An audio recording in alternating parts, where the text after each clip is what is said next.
How's everybody doing? Are we all alive still? Are we awake? Somewhat? Today I'm going to talk a little bit about everybody's favorite mind control. Beard is a little funky this morning, I think. Mind control. How can we troll the mind?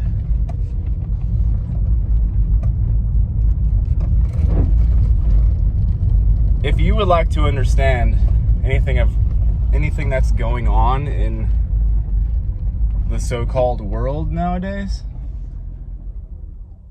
you have to have some grasp or understanding on what we know of as mind control. And it's not just one thing, it's multifaceted.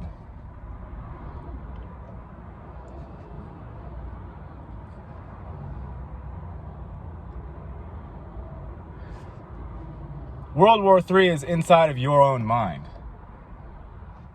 That's why bombs aren't dropping and physical violence is not happening.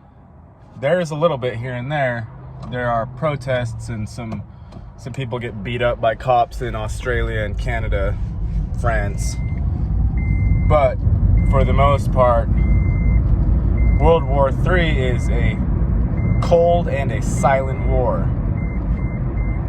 It's the battle for the mind of humanity. Please excuse the beeping. My tool bag is heavy and my car thinks that the tool bag is a human.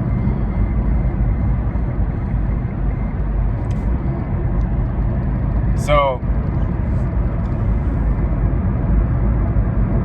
and this is not going to really be a long video. I also wanted to make the point that I feel like the ground was being prepped with gurus over the last few hundred years. Because what do gurus tell you about your mind?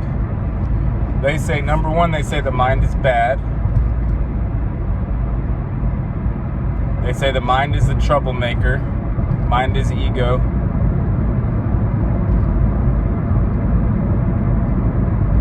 But they also say that thoughts are like clouds in the sky. You have no control whatsoever. You have no way of maneuvering those things floating through your mind's sky. No possibility. And they say enlightenment will come through cessation of thought.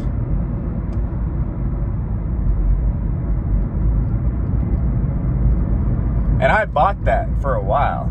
I bought the idea that my thoughts were not my own. That they were just, the mind functions however it functions, and I'm some sort of passive observer. And it works as far as obtaining some sort of peace from the chaos that happens when the mind is attempted to be fucked with. Because it's not fun. Feeling tendrils trying to get inside of your personal mental space. Not too enjoyable.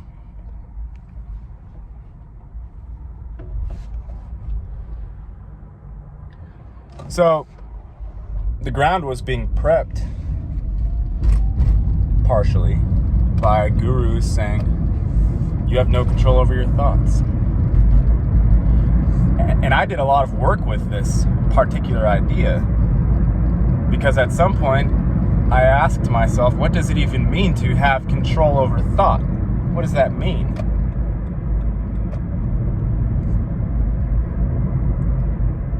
And eventually, my understanding changed from thoughts are just clouds in the sky, and you can either observe them or you can try to avoid them somehow, try to look away. That was the first possibility that the gurus teach. And then the second one, which is what I have settled on for now, everything can always change, it's malleable, but what I've settled on for now is that thought is just as much under your control as is anything else. Thought is the start of the chain of causal reaction. If you want to go somewhere, first you have the thought, then you decide whether you want to do the thing or not, then you put into action all of these bodily movements that get you where you need to go. So if you actually have no control over thought, then you have no control over your body mind. And guess what? Something else is going to come swooping in. As you can see in our current geopolitical shit show scene, lots of people are not in control of their own mental facilities, or if they are, they're severely confused.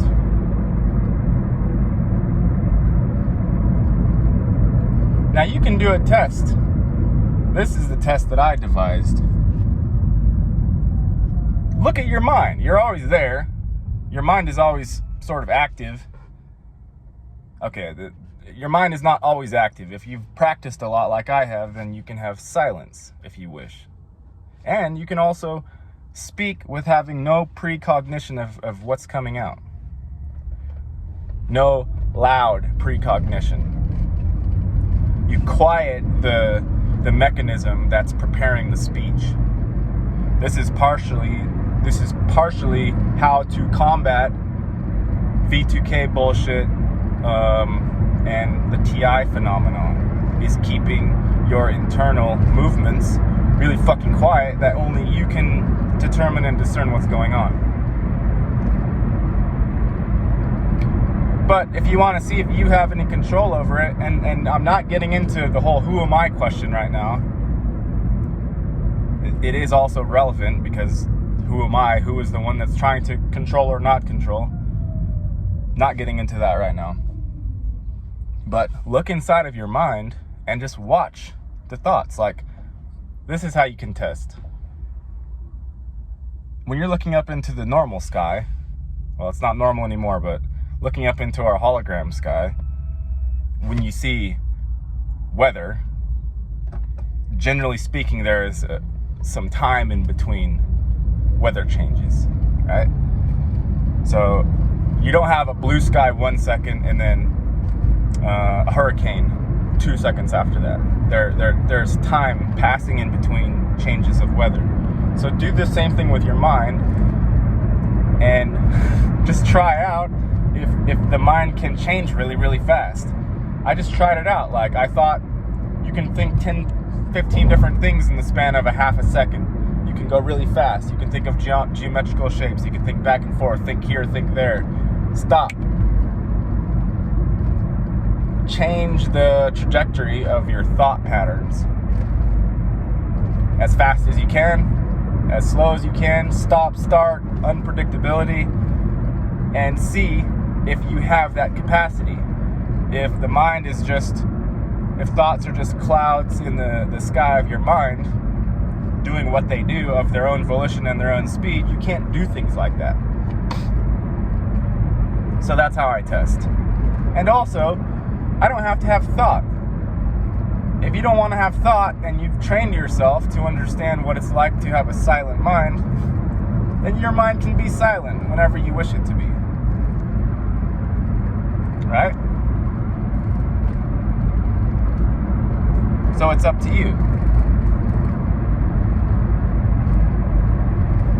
It's completely up to you.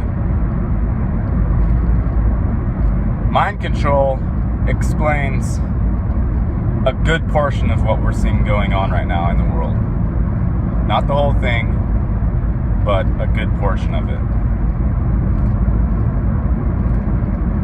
And then on top of that, you have just manipulative commercials, ads, television, billboards, and then you have the manipulation of the money system as well. There's a ton of elements that go into making this shit show scene exactly what it looks like. Mind control is not the entire thing, but it's a lot of it. And you have to remember also, to control people, you don't need to control everybody. You control key pivotal figures, and make examples and martyrs out of some people, and the rest will follow suit. Okay, that's enough. Hope everybody's doing well. Let me know what you think about mind control. Peace!